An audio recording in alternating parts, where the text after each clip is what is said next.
"Your work belongs to the company," the CEO said as she fired me after 18 years. "They've decided Michael is the real visionary." I didn't argue. I just walked out with a cardboard box. What they didn't know was that I'd built a shadow server, and it had everything.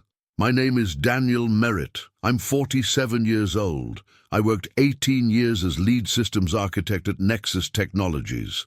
Not the flashy startup type you read about, more the backbone infrastructure kind. The systems that keep things running when nobody's looking. I started there when we were just 30 people in a renovated warehouse. By last year, we had offices in 4 states, over 3,000 employees.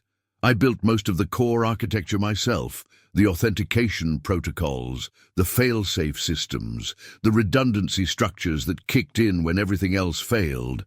That's what I did professionally. I built systems that couldn't be broken, even by the people who owned them. Personally, I kept things simple. Small house in the suburbs, 20-minute commute. A golden retriever named Baxter who waited by the door every evening. A wife, Elaine, who'd been with me since college. We were comfortable, not rich, but secure. 412,000 in retirement accounts, 327,000 in company stock. A house almost paid off. 18 years is a long time to build something, to trust a structure, to believe in a system. It ended on a Tuesday morning, October 17th. I remember because I had just updated our disaster recovery protocols the night before. I walked into the office at 7:45 a.m., like always. Badge didn't work. I figured it was a system glitch, called security from the lobby.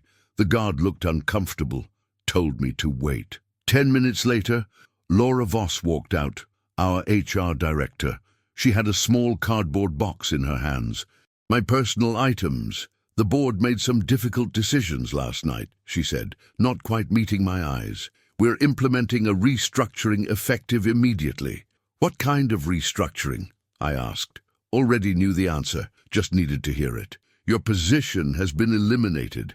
We're consolidating the systems architecture team under global operations." That wasn't even a real explanation. Didn't make organizational sense. But I didn't argue, just stood there. "Is Caroline coming down?" I asked. "Caroline Chen, CEO, my boss for 12 years. My friend, I thought." Laura shifted her weight. "She's in meetings all day. She asked me to express her gratitude for your contributions." The box she handed me contained 18 years, a coffee mug, some family photos, a desk plant already wilting, no laptop, no phone. They'd already been remotely wiped. "Your final compensation package is outlined in these documents," Laura said, handing me an envelope. "We'll need your signature acknowledging receipt." I signed without reading. I knew there would be time for that later.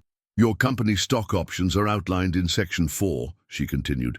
"The accelerated vesting clause has been invoked under Section 12 of your employment agreement." That made me look up. Section 12 was termination for cause, not elimination of position. "There must be a mistake," I said. "Section 12 is for termination with cause." Laura glanced at her tablet. "The paperwork was processed this way. You can address any concerns to legal through the proper channels." I nodded, said nothing, took my box, walked out. In the parking lot, my phone buzzed. A text from Trevor Dunn, Chief Financial Officer. "We occasionally played racquetball. Sorry about this. Not my call. Can't talk now, but we'll explain later." He never did. When I got home, Elaine was substitute teaching. The house was empty except for Baxter. I set the box down on the kitchen counter and opened my personal laptop. First thing I did was check the company's stock, down 2.1% that day. Nothing unusual. Then I logged into my retirement account. That's when I noticed my company shares had been liquidated 3 days ago. All of them. But I hadn't authorized any transaction. I called the management company. They confirmed the sale order had come through their system, validated with my credentials, but I hadn't done it. That's when I knew. This wasn't a restructuring. This was something else entirely. 2 days later, I read the press release. Caroline Chen announced a revolutionary new security architecture for Nexus Technologies. The same architecture I had been developing in secret for the past year. Project Firewall. My project. With my name nowhere on it. The stock jumped 14% that day. I recognized every word in the technical specifications. They were mine, right down to the proprietary handshake protocols I'd designed, the same ones I'd only shared with two people, Caroline and Michael Donovan, our chief technology officer. The press release listed Michael as the architectural visionary behind the breakthrough. I called Michael's office. His assistant said he was unavailable. I called his cell, went straight to voicemail. I texted, no response. Then Caroline called late that night. "Daniel, I was hoping we could talk," she said. Her voice was carefully modulated, professional. "About Project Firewall?" I asked. A pause. "Among other things, this transition hasn't been handled well. I wanted to personally apologize for stealing my work or for firing me to do it." Another pause. "That's not a productive perspective, Daniel. The intellectual property was developed under company resources. You know that's not true. I developed the core concepts on my own time. The documentation is dated and witnessed." "Daniel." Her voice hardened slightly. "Let's not make this adversarial. We're prepared to offer an additional severance package, 6 months' salary, in exchange for a comprehensive release of claims. And if I don't sign, then we'd have to examine your tenure more closely. There are some irregularities in your expense reports from the Minneapolis expansion and questions about server resources being allocated to unauthorized projects." She was threatening me. "Manufacturing evidence, making it clear what path this would take." "I'll need to think about it," I said. "Of course, the offer expires in 48 hours. I hung up without responding. The next day, I couldn't access my company email anymore. My login attempts triggered security alerts. I received automated texts warning me about unauthorized access attempts from my devices. They were locking me out of everything, erasing me. That afternoon, I drove to Brad Lewis's house. Brad had been my lead developer for 8 years before leaving 6 months ago. I needed someone I could trust. Brad answered the door looking uncomfortable. "I can't talk to you, Daniel," he said immediately.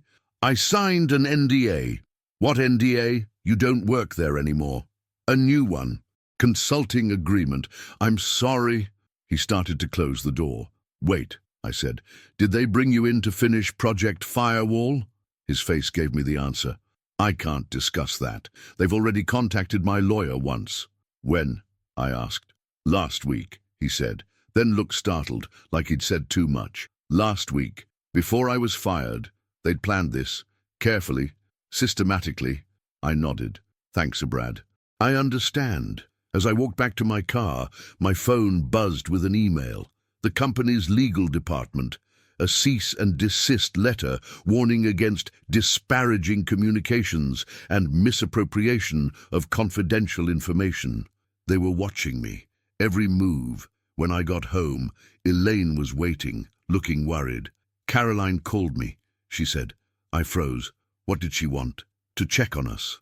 "Said she was concerned about how you were handling things." Elaine hesitated.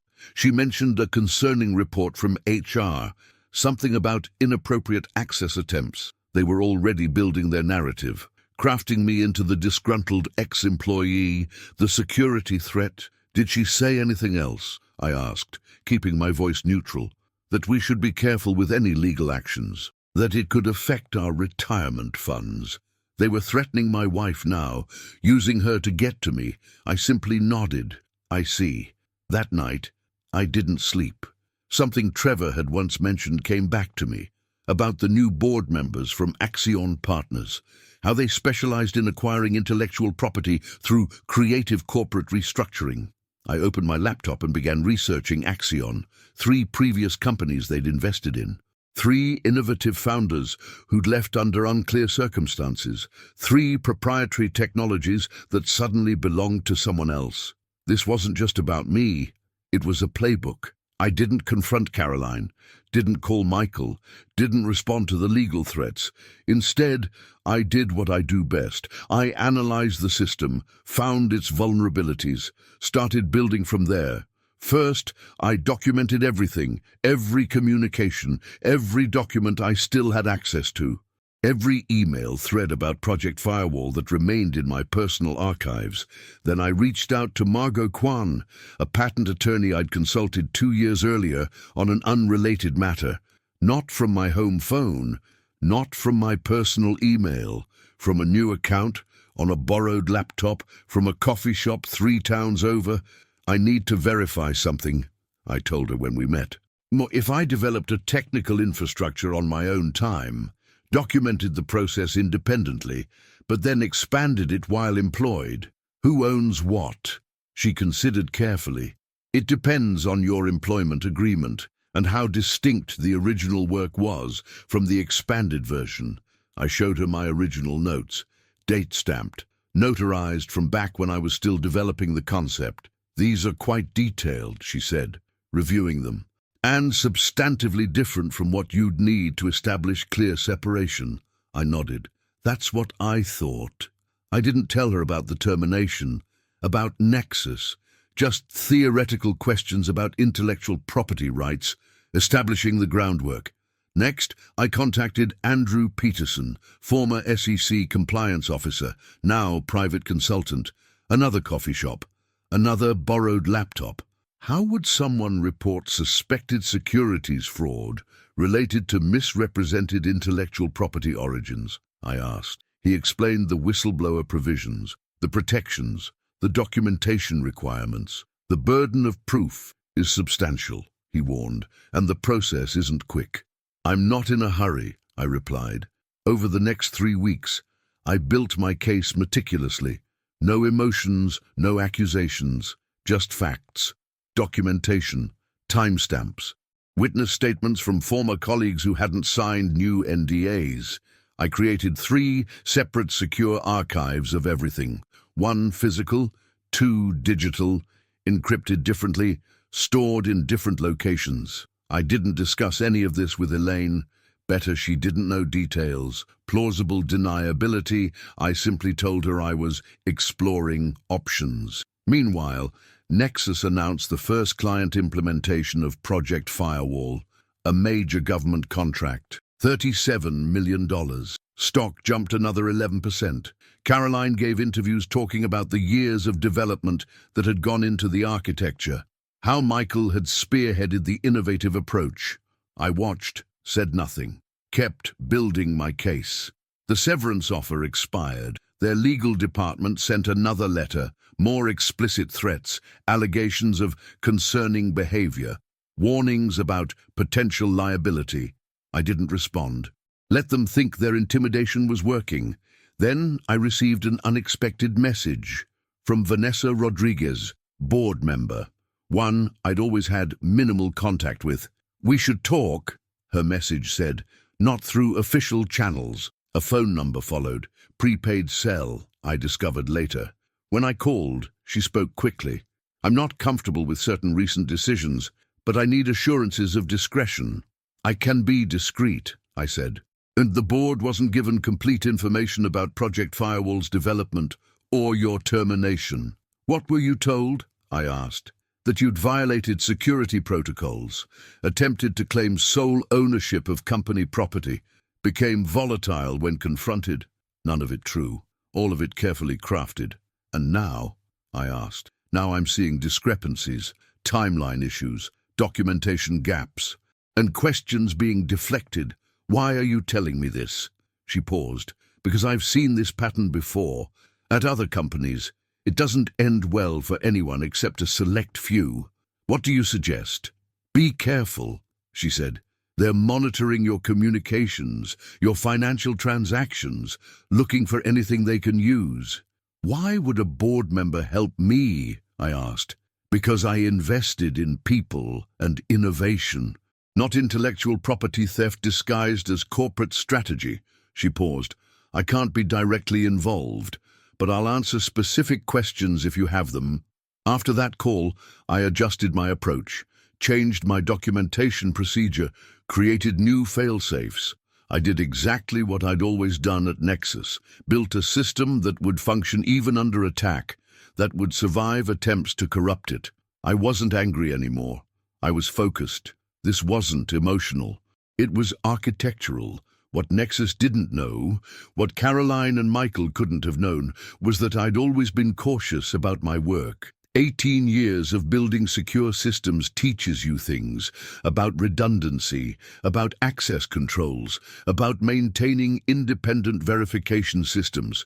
I had records, not just of Project Firewall, of everything, every meeting, every decision, every code commit, every architectural change, documented, time-stamped, authenticated, not on company servers, not on my company devices, on my own secure infrastructure, updated daily through an automated process they never detected. I'd built it years ago, not because I anticipated betrayal, but because that's how I think.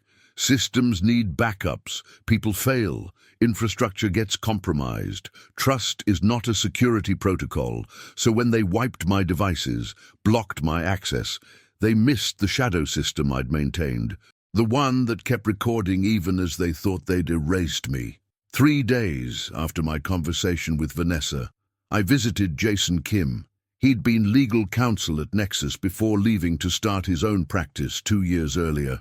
I need an assessment, I told him, placing a sealed envelope on his desk. Not representation yet, just analysis.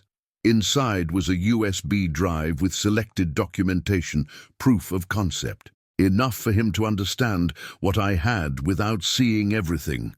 Jason reviewed it for 20 minutes. His expression never changed. "This is substantial," he finally said, "and potentially explosive." "What would you do with it?" I asked. He thought carefully.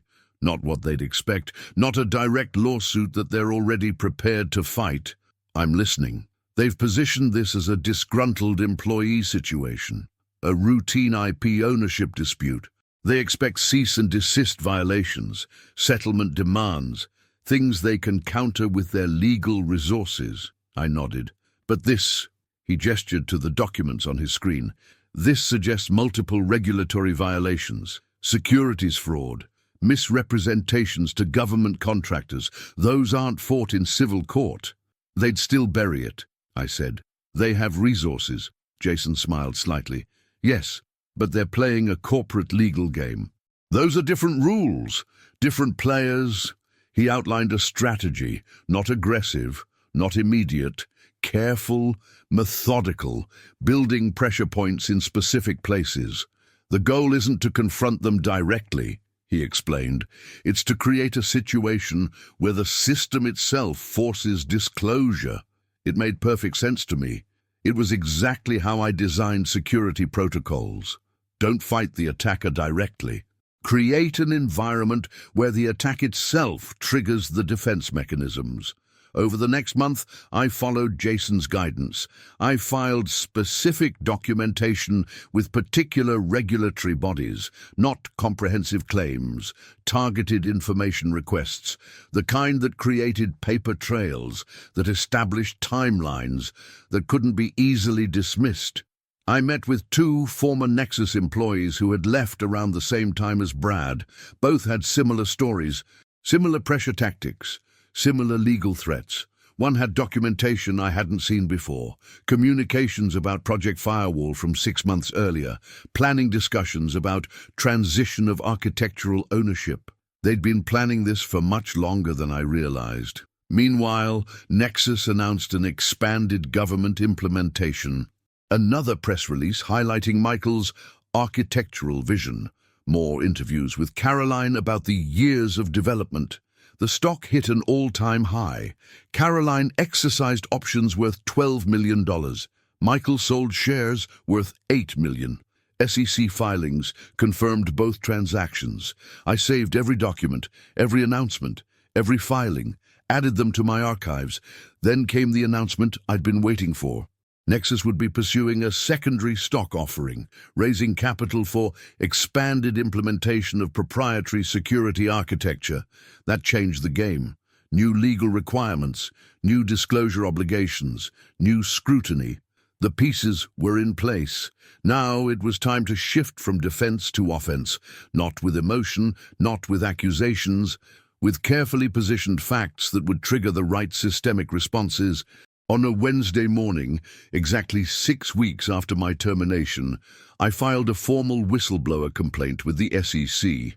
Not about my firing, not about the stolen project, about specific financial disclosures related to Project Firewall's development history, precise claims, documented evidence, timeline inconsistencies between public statements and internal communications.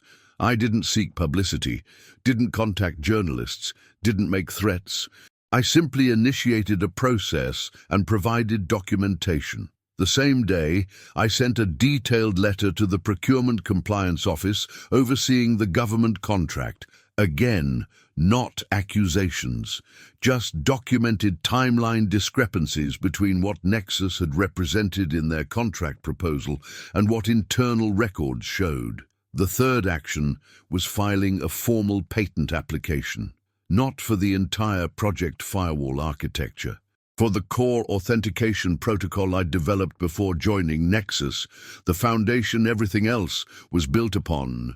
3 moves, separate systems, none directly confrontational, all designed to create official documentation trails that would be difficult to dismiss. Then I waited, let the processes begin their work. 2 days later, Nexus's legal department sent another letter, more aggressive than previous ones, demanding I cease all actions related to company intellectual property, threatening immediate legal action for breach of confidence and contractual obligations. I didn't respond, let them think I was intimidated. 4 days after that, Caroline called again. "We should talk, Daniel," she said, voice still controlled but with an edge now. "This situation is becoming unnecessarily complicated." "What situation?" I asked. "Don't play games. We know about your communications with the SEC and the Procurement Office." Interesting. They had sources in both organizations or were bluffing. "Is there something wrong with those communications?" I asked. "They're based on misunderstandings that could be easily clarified. We're prepared to revisit the severance package, make it more substantial." "How substantial?" A pause. 2 years, salary, partial vesting of your options. They were worried. "But not worried enough. I'll think about it," I said. "This offer expires in 24 hours, Caroline replied. "After that, we'll have no choice but to pursue all available remedies for your violations of confidentiality and employment agreements." I let the deadline pass without response. The next day, Michael Donovan called, first time since my termination. "This has gone far enough, Daniel," he said immediately. "No greeting. Or you're putting the entire company at risk over a misunderstanding." "What misunderstanding?" "You know exactly what I'm talking about. These regulatory filings, the patent application, they're based on flawed assumptions about project ownership." "The documentation seems clear to me," I said. "Documentation can be misinterpreted or manipulated." His voice hardened. "Do we have evidence that certain key development logs were altered? They were creating a new narrative, fabricating evidence that I'd tampered with records." "That would be concerning if true," I replied. "We don't want this to escalate, Daniel. There's a reasonable solution available. 3 years, salary, full option vesting, consulting contract for transition support. All we need is your cooperation in correcting these misunderstandings." The offer had jumped significantly. They were getting more worried. "I'll need to consult with my legal counsel," I said. Michael's tone changed instantly. "You've retained counsel. Who?" I didn't answer. "Be very careful about pursuing this, Daniel. The company has resources you can't match. Don't let pride destroy your future." After Michael's call, I contacted Jason Kim again, informed him of the escalating offers and threats. "They're testing your resolve," he said, "and your resources. Each offer reveals how seriously they're taking this." "What's the next step?" I asked. "Stay the course. The regulatory processes are already in motion. Let them work." 3 days later, I received an unexpected email from Trevor Dunn, the CFO who had texted me after my termination.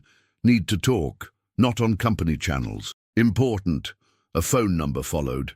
When I called, Trevor spoke quietly, as if worried about being overheard. They're panicking, Daniel. The SEC has started asking very specific questions about Project Firewall's development timeline, questions they can't easily answer without contradicting public statements.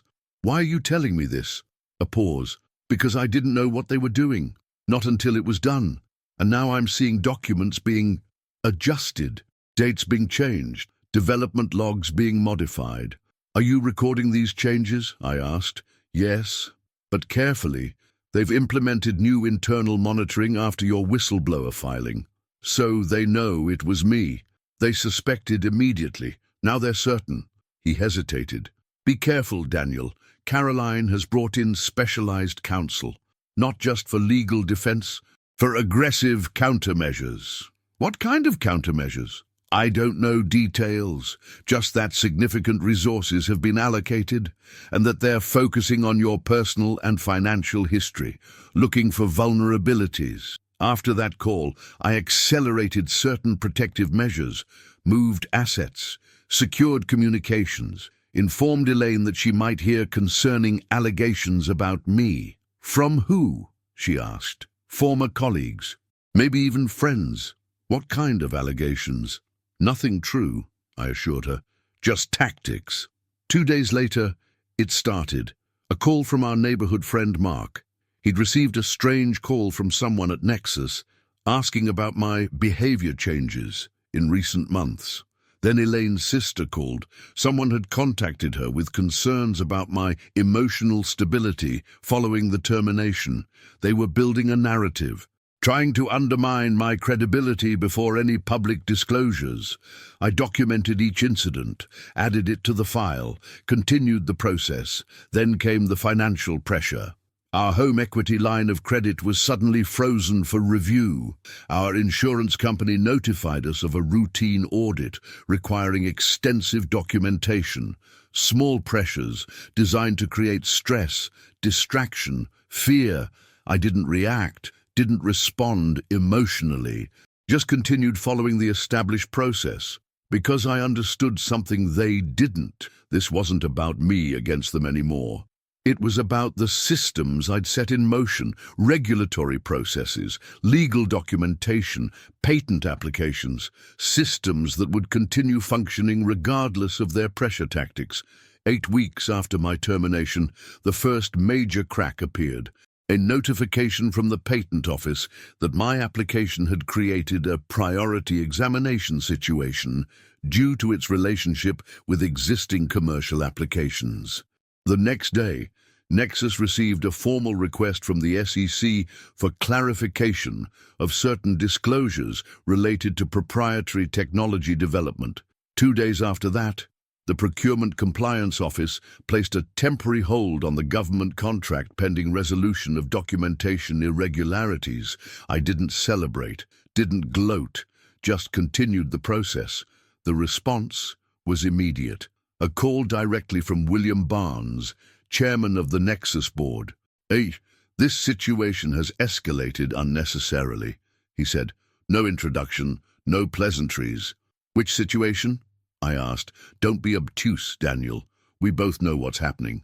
The regulatory inquiries, the contract hold, the patent interference." I said nothing. Let him continue. "The board was not fully informed about the circumstances of your departure or certain aspects of Project Firewall's development history." Still, I said nothing. "We are prepared to offer a comprehensive resolution, full reinstatement, appropriate compensation for the oversight, public acknowledgement of your contributions." "And Caroline? Michael?" A pause. "Personnel decisions would need to be considered separately. But I can assure you that all responsible parties would be held accountable." "I'll need time to consider this," I said. "Of course, but understand that the regulatory issues need to be addressed promptly. The contract hold especially." He was concerned about immediate financial impact. The contract, the pending stock offering, things that affected the board directly. After that call, I contacted Vanessa Rodriguez again. "Barnes reached out," I told her, "offering reinstatement and acknowledgement." "That's significant," she said. He wouldn't do that without board pressure. Is it genuine? Partially. They need the regulatory issues resolved quickly. The contract hold especially. But once that pressure is relieved, the offers would disappear, I finished. Almost certainly, Barnes is protecting the board's interests, not yours. The next day, an official company-wide email announced Michael Donovan's temporary leave of absence to address personal matters. No explanation, no timeline for return. First blood. Caroline called that afternoon. Voice tightly controlled. This has gone too far, Daniel. People's lives are being damaged. I'm aware, I replied. The board is acting without complete information, making reactive decisions. Perhaps they should have been better informed from the beginning. A pause. What do you want, Daniel? Just tell me. What will end this? Full disclosure, I said. Complete transparency about Project Firewall's development, proper attribution, and accountability for the decisions made. That's not realistic. The market implications alone are significant, I interrupted. I'm aware. Be reasonable. There's a practical solution here that benefits everyone. I am being reasonable. I'm simply allowing established processes to function. After Caroline's call, I contacted Jason Kim again, updated him on the board chairman's offer and Caroline's response. They're splitting, he observed, board versus executives. Self-preservation instincts kicking in. Is that significant? Very. It means the pressure points are working, but now comes the dangerous phase. Dangerous how? When organizations fracture under pressure, they sometimes take desperate measures, especially when significant personal liability might be involved. That night, our home security system reported an attempted access. Nothing was taken, nothing disturbed, just a message. We know where you live. We can reach you. I didn't tell Elaine the real reason, just said it was probably teenagers, but I increased security measures, changed routines, became more cautious about predictable patterns. 3 days later, the division became public. Nexus issued a press release announcing a board-initiated review of certain technological development procedures and related disclosures. The stock dropped 7% immediately. That same day, I received a formal letter from the company's outside counsel, not threats this time, an invitation to participate in resolution discussions with board representatives. The tone had changed completely, from aggressive to conciliatory, from threatening to collaborative. I agreed to a meeting, not at their offices, not at their attorneys, at a neutral location with my own counsel present. When we met, 3 board members were there, not Caroline, not Michael, William Barnes, Vanessa Rodriguez, and Thomas Fujita, whom I'd never met before. We appreciate your willingness to discuss resolution, Barnes began. The board is committed to appropriate remediation of any oversights. Oversights, I repeated. Is that what we're calling them? Vanessa spoke up. The board was not provided complete information about Project Firewall's development history or the circumstances of your departure. What information do you have now? I asked. Enough to know that serious errors in judgment occurred, Barnes said, and that corrective action is necessary. They outlined a proposed resolution, substantial financial settlement, public acknowledgement of my role in Project Firewall's development, review of leadership decisions, and the regulatory issues, Jason asked. We would expect those to be withdrawn as part of the comprehensive resolution, Barnes replied. Jason shook his head. My client doesn't control those processes now that they've been initiated. But he could indicate that his concerns have been addressed, Fujita suggested. That would carry significant weight. Perhaps, Jason acknowledged, if his concerns were actually addressed. The meeting ended with no agreement, just a framework for continuing discussions. As we left, Vanessa briefly made eye contact, a slight nod, confirmation that the board was genuinely engaged now. The next day, a more formal proposal arrived, more specific terms, larger financial components, clearer accountability measures, but still focused on quick resolution of the regulatory issues, on protecting the company rather than addressing the underlying conduct. I didn't respond immediately. Let the pressure continue building. 2 days later, Nexus announced the mutual decision that Caroline Chen would transition from CEO to strategic advisor, effective immediately. An interim leadership team would be implemented pending a formal executive search. Second blood. That night, my secure email received a message from an anonymous account. Inside was a single document. Internal board communications showing that Caroline and Michael had deliberately misrepresented Project Firewall's development history. Not just to me, to the board itself. The evidence was clear, dated, authenticated by electronic signatures. I forwarded it to Jason without comment. "This changes everything," he said when he called. "This isn't just about your intellectual property claim anymore. This is securities fraud. Intentional misrepresentation to the board and shareholders. How does it affect our strategy?" I asked.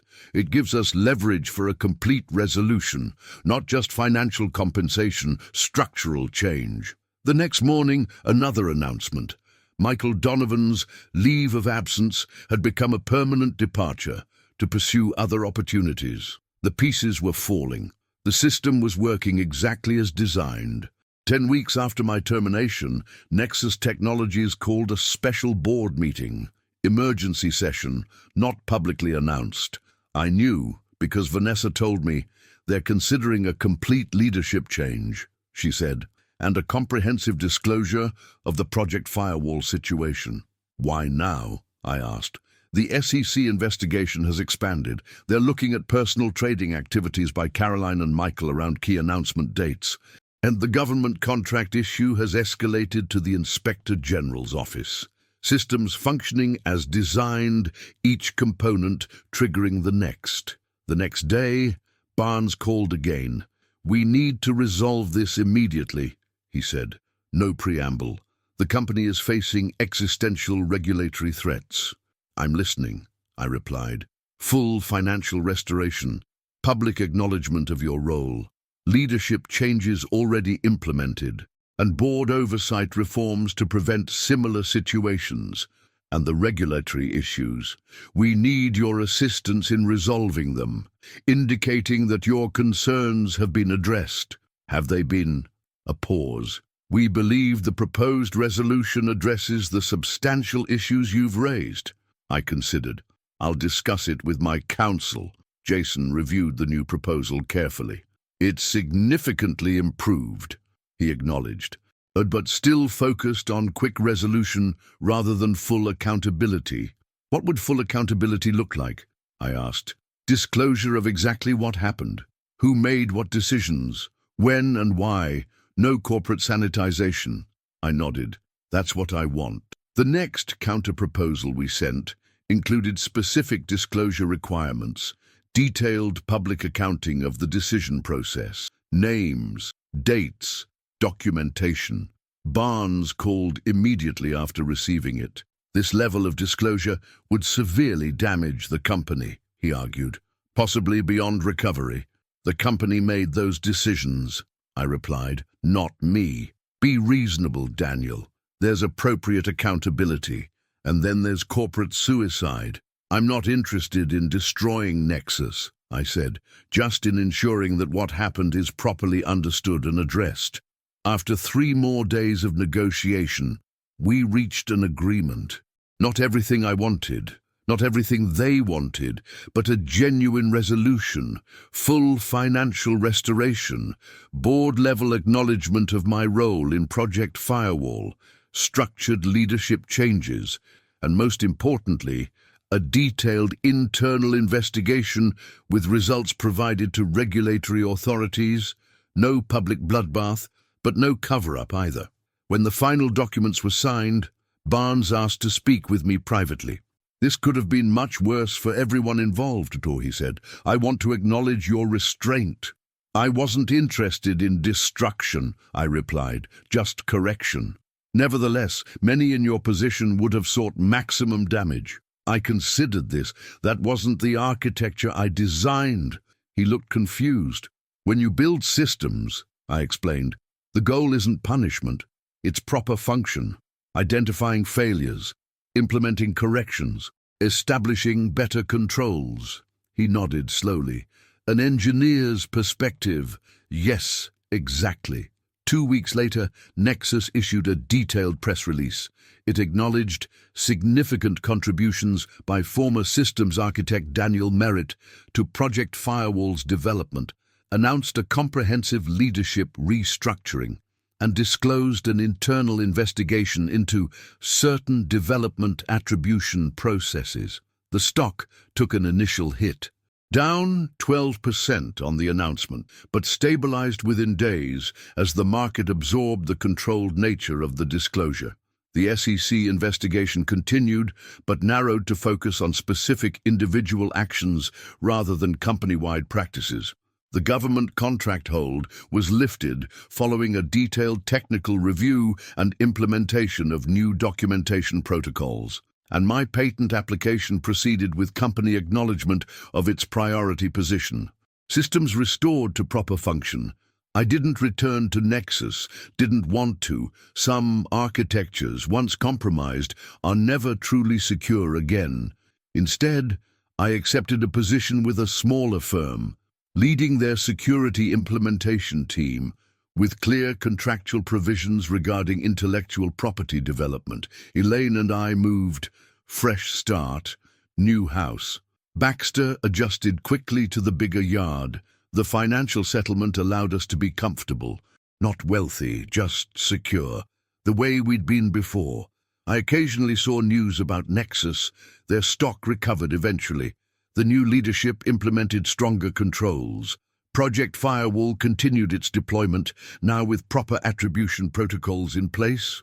Caroline Chen resigned from her advisory role 6 months later, took a position with a startup in Singapore, far away. Michael Donovan disappeared from the industry entirely. Last I heard, he was teaching at a community college in Arizona. Trevor Dunn stayed on as CFO, called me once about a year later. "The control systems you implemented," he said, "we're still finding them. Little safeguards hidden throughout the architecture, invisible until needed." "That's what I designed them to do," I replied. "The new team wants to know if you'd consult, just occasionally, when they find something they don't understand." "No," I said. "That chapter's closed." He accepted this without argument. Brad Lewis called too, apologetic, explained the pressure they'd put on him, the threats, the inducements. "I should have stood up to them," he said. "I knew what they were doing wasn't right." "You made your choice," I replied, didn't invite further conversation. Vanessa Rodriguez left the board the following year, started her own investment firm, specializing in ethical technology development with strong governance controls. She reached out about potential involvement. I declined, not out of bitterness, just clarity. Some bridges, once crossed, shouldn't be revisited. Elaine asked me once if I regretted how things had unfolded. "Do you wish you'd fought back harder?" she wondered. "Made them pay more publicly?" I considered this carefully. No, the system I built worked exactly as designed. It identified the failure points, implemented corrections, restored proper function. "But they took something from you?" she pressed. "Years of work, recognition, and they restored it," I replied. "Not perfectly, not completely, but sufficiently." She studied me for a moment. "You really see it that way, as a system correction rather than personal vindication?" "Yes," I said, "because that's what it was. What would destroying Caroline or Michael or even Nexus have accomplished? More dysfunction, more damage. The goal wasn't punishment, it was restoration of proper operation." Elaine smiled slightly. "You really are an architect through and through." Perhaps she's right. I don't see the world in terms of victories or defeats. I see systems, functions, processes. When they fail, I don't seek revenge. I seek correction. That's why I never raised my voice during the entire process, never made threats, never acted from emotion. I simply designed a response architecture that would function reliably given the inputs available, and it did. Last month, I received an unexpected package, a technical journal with a feature article on Project Firewall's impact on the security industry. My name was prominently mentioned as the original architectural visionary. The accompanying note was from Barnes. Credit where credit is due, it said simply. I placed the journal on my bookshelf without comment, didn't need the validation anymore, didn't harbor resentment about its absence before. Systems, when properly designed, eventually reach equilibrium, even human ones. My new team doesn't know this story. I've never told them. They just know me as the methodical architect who builds redundancies into everything, who documents meticulously, who trusts the system but verifies its operation continuously. Some see it as paranoia, I see it as wisdom earned, because I've learned the most important principle in system architecture. The weakest points aren't in the code or the protocols or the authentication layers. They're in the trust assumptions, in the belief that shared purpose prevents betrayal, that loyalty overrides opportunity, that history guarantees future behavior. I still build systems, still design architectures, still implement fail-safes, but I no longer build them on foundations of trust. I build them on verification, documentation, independent confirmation, because some lessons don't need to be learned twice. Trust is not a security protocol.